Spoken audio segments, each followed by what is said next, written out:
In this video, I want to talk about trigonometric substitution.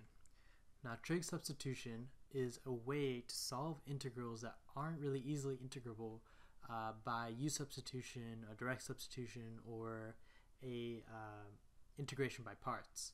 So let's take a look at an example of when we would use this technique and exactly how we're going to use it. So if we have an integral that looks like this, dx over the square root of x squared plus 16, we can look at it and try a number of things. Like I mentioned, we can try U substitution, but U substitution would not really work in this case because we'll have an x in the numerator. I'd encourage you to try it and see what you get, but you probably will have a little bit of difficulty getting this to work. We can try integration by parts, but integration by parts isn't really a great candidate to solve this integral. It gets a little messy pretty quickly. So we can try something called trig substitution or trigonometric substitution. And where this comes from is basically the relationships on a triangle. So, that's a terrible triangle, but anyway, we have a triangle, a right triangle, with sides A, B, and C. And on this triangle, based on this triangle, we're allowed to write the Pythagorean Theorem because it's a right triangle. A squared plus b squared equals c squared. Now if we write for the length, if we solve for the length of side c, we'll find that side c is equal to the square root of a squared plus b squared. Now we can leverage this fact and this technique, this pattern that we see with this integral, because look, these two look a lot alike, right? The square root of a squared plus b squared, the square root of sum of two squares looks a lot like the square root of x squared plus 16. So let's make another triangle. Let's make another triangle that reflects that.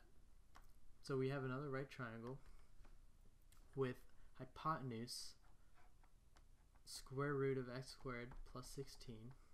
Now what are our side lengths going to be? Well, our side lengths, A would have to be x squared, right? A squared has to be x squared, so A would just simply be x. So this guy can be x, and B squared must be equal to 16. Well, in that case, B has to be 4. So B has to be 4. So this new triangle that we made is going to be pretty much the basis for our substitutions that we're going to make later. So what do we do next? Well, first we got to define an angle theta. I'm going to define that angle to be theta. And what we can do now is write a couple of trig relations using SOHCAHTOA. So let's look at sine, for instance. So sine of theta is the opposite over hypotenuse. So if we look in that triangle, the opposite is x, and the hypotenuse is the square root of x squared plus 16. Cosine of theta is then the adjacent over hypotenuse, or 4 over the square root of x squared plus 16. And tangent of theta is simply the opposite over adjacent, which is x over 4. So the next step is basically change all our x's in our integral up in the left here. We're going to make all those x's into theta using these relations. So one easy way to do that is look at this cosine of theta function. If we divide both sides by 4, cosine of theta over 4 is 1 over the square root of x squared plus 16. And that is exactly what we have in the integral up there. So I'm going to give this one a box. This guy gets a box. Now just like in U substitution, when you have a du, if you have all your terms in terms of u, then you also need a du. So in this case, since we're making everything in terms of theta, well, we also need a d theta. And the way we do that is look at our tangent function. If we divide both sides by 4, multiply both sides by 4, we will get 4 tangent of theta is equal to x. Now we can differentiate both sides and say, okay, well, 4 secant squared theta d theta is equal to dx.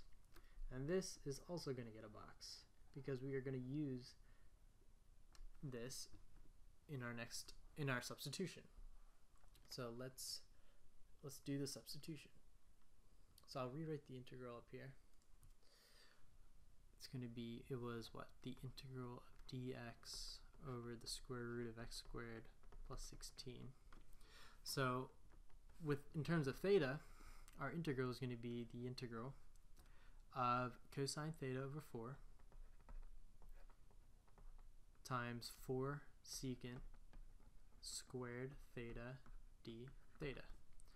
Now this integral actually looks a little easier than what we started with. If we start breaking this down a little bit, well, we know that secant theta is equal to 1 over cosine theta. Well, if that's the case, and these 4's will cancel, nice, we will be left with the integral of cosine theta over cosine squared theta d theta, which simplifies down to the integral of secant theta d theta. Now this is one of those integrals that you kind of just have to know, unfortunately. Especially if you're taking calculus right now, you probably will be expected to know this, and this integral is actually going to be equal to the natural log of the absolute value of secant theta plus tangent theta plus a constant, right? Because this is an indefinite integral, we do need our constants. Now, we're not quite done yet because we still need to put everything in terms of x. So finally what we do is look back at the triangle that we made. That right triangle that we made, where we defined this to be theta, we defined our hypotenuse to be x squared plus 16. One side was x, the other side was 4. And now we look at our trig functions here and see if we can put it back in terms of x. Well, we know from SOHCAHTOA, and we know that secant is 1 over cosine. So in terms of x, this will become the hypotenuse, right? Secant of theta would be the hypotenuse over the adjacent. So that'll be the square root of x squared plus 16 over 4. And now tangent is opposite over adjacent. So opposite over adjacent is simply x over 4. And our constant will still be there. And this is a totally acceptable answer to this problem. So let's recap. The first step of this problem was to recognize an expression in the integral that looked like an expression for the side length of a right triangle. Next, we created a triangle, in this case using the denominator of the integral as the hypotenuse. We then defined an angle and made sine, cosine, and tangent expressions. Next, we did the substitution and solved the integral. Finally, we substituted back for x using our original triangle and got the answer.